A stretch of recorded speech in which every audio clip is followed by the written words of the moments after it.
Quantas vezes você já pensou, será que o inimigo está me tentando? Será que o inimigo está agindo na minha vida?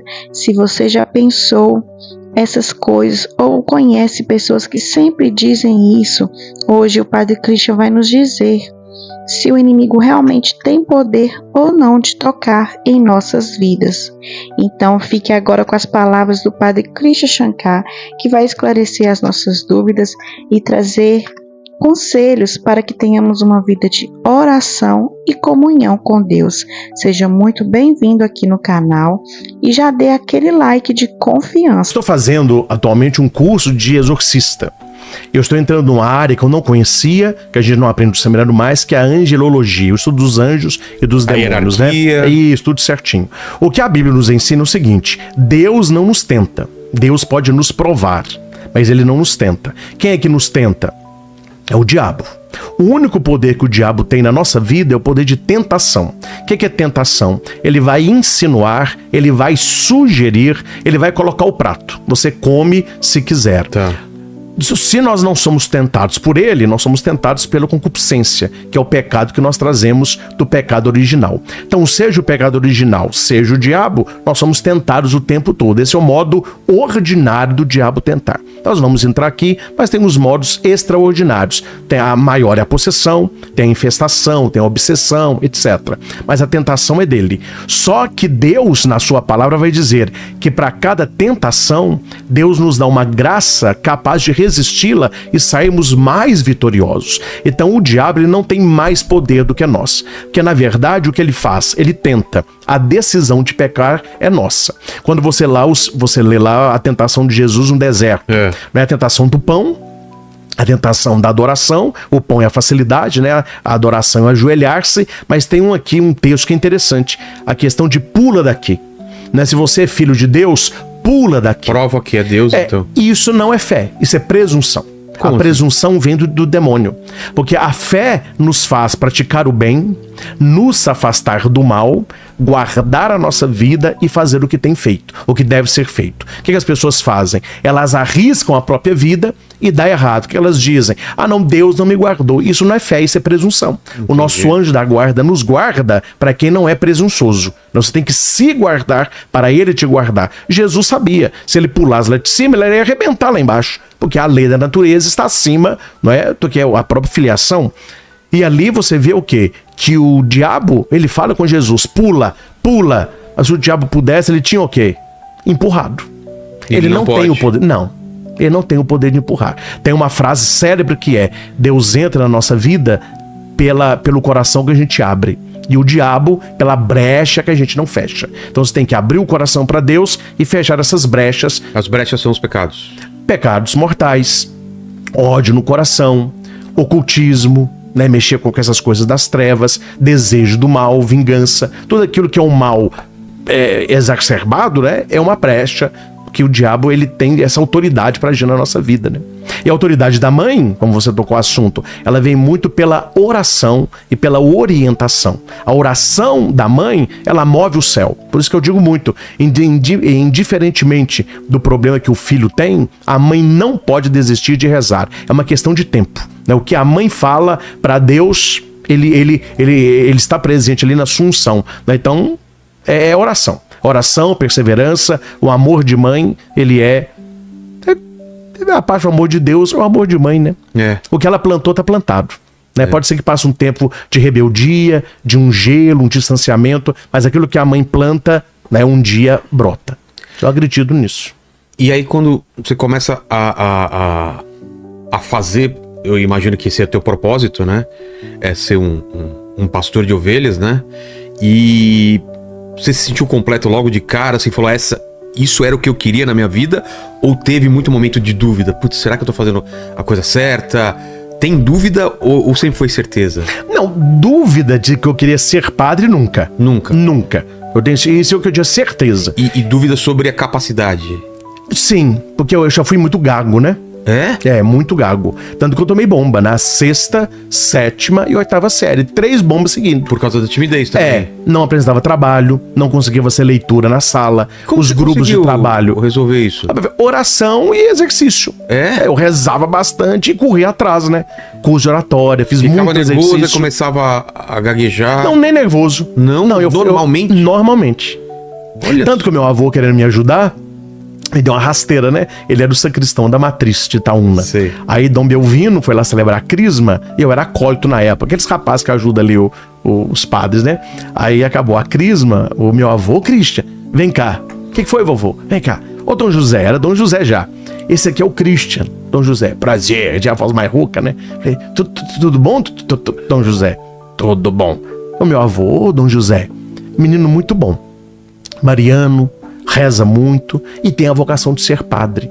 Mas ele é gago. Mas eu vou pedir ao senhor, desde ele entrar no seminário, quando ele ordenar, eu sou mandando pra uma rocinha aí, mas só dele ser padre ele vai ser feliz. Eu não entendi a frase do meu avô, né? Cheguei em casa e falei com a minha mãe, né? Ô, mamãe, o pessoal tá roça, gosta de padre gago? A minha mãe, que é isso, menino? Onde você tirou isso? Falou, não, meu avô falou com o Dom José ali pra me ordenar, porque eu era gago, pra me mandar pra roça. Minha mãe, não, isso aí é coisa da cabeça do seu avô, pode continuar. Mas a minha mãe, ô Vilela, eu te falei, como a sua mãe é na sua vida, né? Minha mãe é fora do comum, mas fora do comum.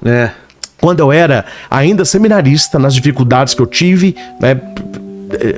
Uma época muito complicada, eu fui em casa certa vez, ela falou comigo assim, Christian, você vai falar que é porque a sua mãe está te falando, mas eu já vou falar na sua vida uma profecia que Deus me deu, o dia que se cumprir, você vai ver que eu não estou sonhando e nem falando coisas que eu não sei.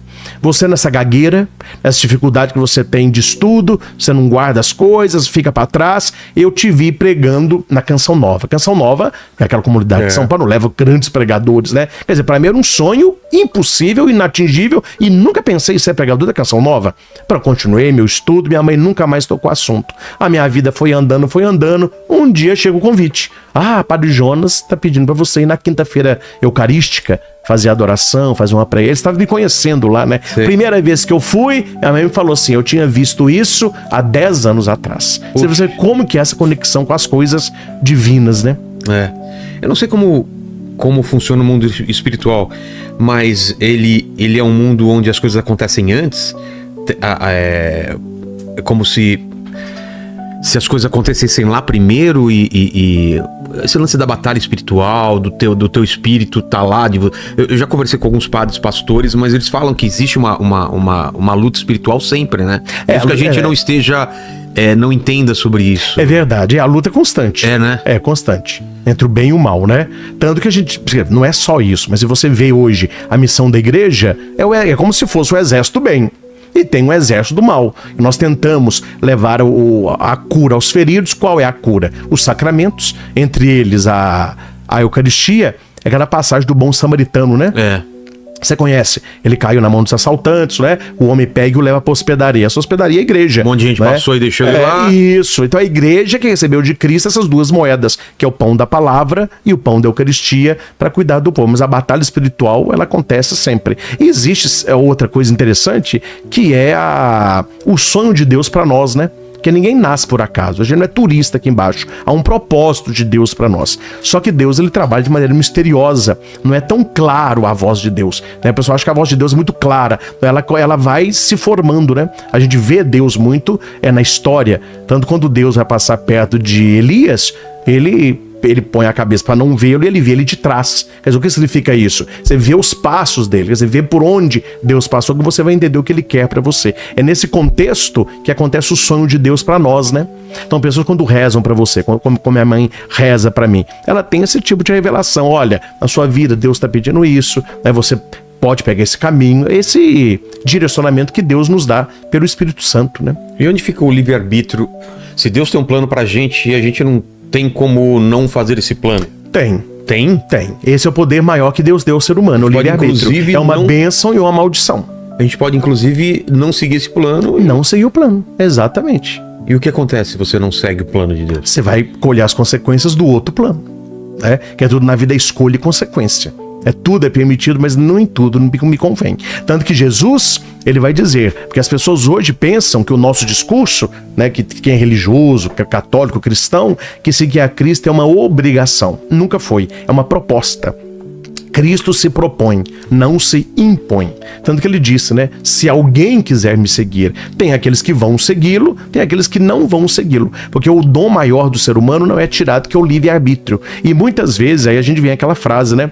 O justo paga pelo pecador. Quer dizer, nós estamos aí conversando. Uma pessoa louca, usando o livre-arbítrio dela de uma maneira ou de outra, entra aqui com uma arma.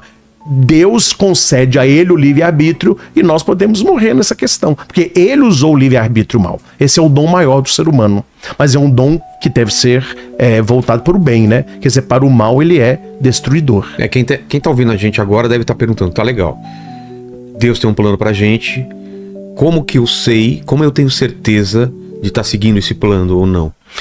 Quais são os indícios, né? Quais são os sinais? Eu vou começar de mim, e depois eu vou citar Santo Afonso. Para mim, alegria verdadeira. Para mim não há outro caminho. Se você está sentindo uma alegria genuína, verdadeira, você não está fazendo mal para ninguém, você não está contrariando a palavra de Deus, aí está a vontade de Deus, né? Se você quer ver o tanto que alguém tem o Espírito Santo, veja o tanto que ela é uma pessoa feliz com a vida. Ela é feliz, ela faz os outros felizes, né? E as coisas começam a dar certo para essa pessoa. Você vê que Deus ali, ele tem o seu plano para acontecer. Santo Afonso Maria de Ligório, nos seus escritos, ele vai dizer que a paz interior. Quando você tem uma paz interior, quando o seu coração ele repousa em paz, é um sinal que você está fazendo ali a vontade de Deus. Porque o contrário tira a paz, né? Você sente que alguma coisa está errada e não sabe o que é. Não sabe o que é, exatamente. Uma inquietação. Eu tenho um exemplo. Porque muita gente pode estar agora com esse vazio, né? Com essa fala, pô, mas eu tô trabalhando no que eu gosto, ou eu tô fazendo tal coisa, mas tem alguma coisa errada. Ela deve sentir alguma coisa, não tá no lugar, né? A pessoa tem que procurar, Vilela, eu acho que uma coisa importante é o sentido. Que o ser humano hoje perdeu muito o sentido. Questão do propósito, do legado, né? Porque a pessoa tem que saber, aquilo que eu estou fazendo está me levando para onde? Aonde que eu estou indo? Então as pessoas que elas ficam procurando. Eu dou muito exemplo de cachorro correndo atrás de moto. Você já viu isso? Aí a moto para. O cachorro senta. Você não sabe Tem fazer, gente né? que é assim. Ela corre a vida toda. É o dinheiro. Aí fica eu quero ser presidente da empresa. Ele chega. E aí? Às não vezes é dinheiro, feliz. Às vezes é uma mulher. Às vezes é uma casa. É um menino.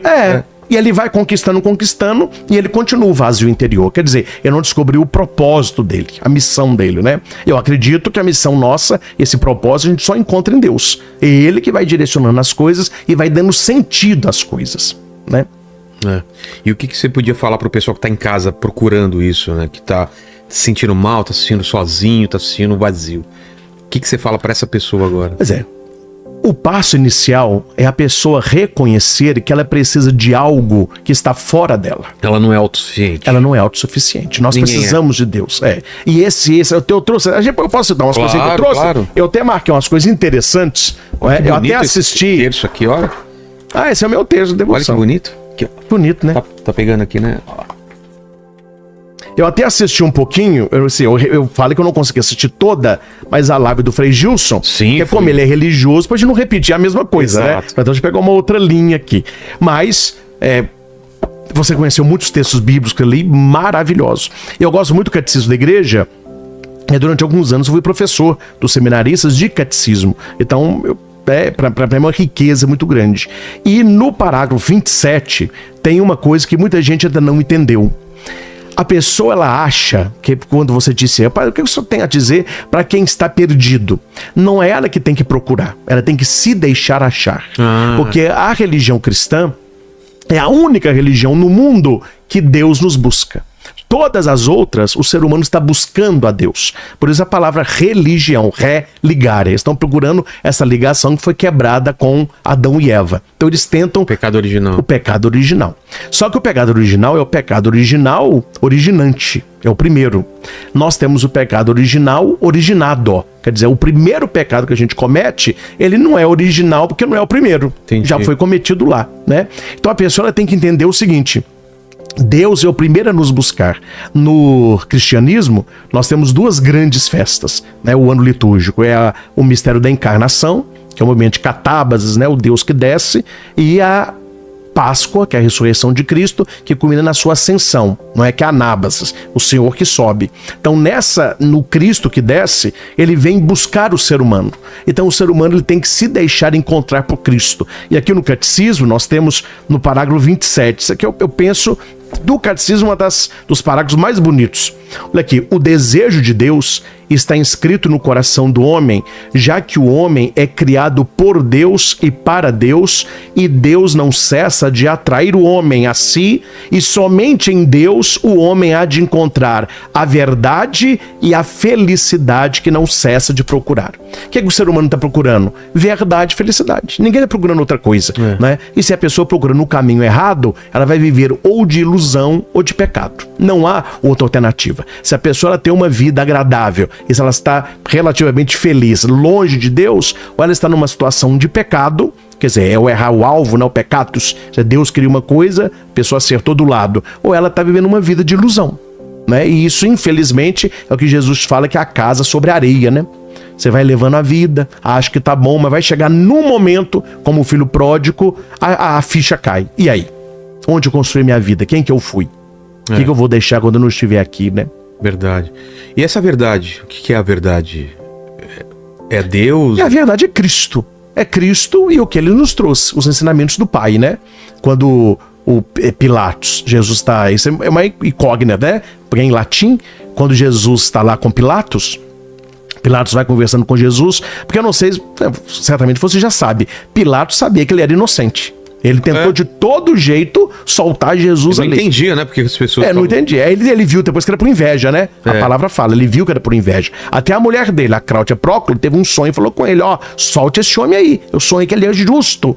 Aí falou, olha, é melhor um morrer por todos, que se ele não morrer, vai ter uma rebelião. E ele vai conversando com Jesus. E Jesus vai respondendo, sabiamente. Só que tem uma hora que ele não responde. Quando Pilatos pergunta para ele, que é a verdade? Quies veritas? Ele fica em silêncio. Os estudiosos bíblicos respondem o quê? Por que ele se calou? Porque ele era a verdade. Só que Pilatos pergunta, a Bíblia é muito interessante, e lá na frente Pilatos responde. Quando ele pergunta que é a verdade, Jesus não responde. Ele fala, olha, vou fazer o seguinte, eu vou mandar flagelá-lo, mas não vou matá-lo, não é? E eu vou apresentar a vocês. A outra pergunta foi, que é a verdade? Quies veritas? Mandou Jesus para ser flagelado. Quando eles mataram, né? Quando Jesus chega com a capa, todo desanguentado, ele pega Jesus e leva para o pretório, tá aquela multidão lá. Aí ele grita alto, ecce homo, eis o homem. Então aí os estudiosos vão dizer, que é a verdade? Eis o homem. Essa é a construção ali daquele julgamento de Cristo, né? Por isso que Jesus fala, eu sou o caminho, a verdade e a vida. Ninguém vem ao Pai senão por mim. Conhecereis a verdade, ela vos libertará, né? Esse foi o vídeo de hoje. O padre tirou muitas dúvidas nossas e contou um pouco de sua história. Se você gosta de vídeos como este, dê o seu like e compartilhe com aquelas pessoas que você sentir no seu coração. Até o próximo vídeo e um grande abraço.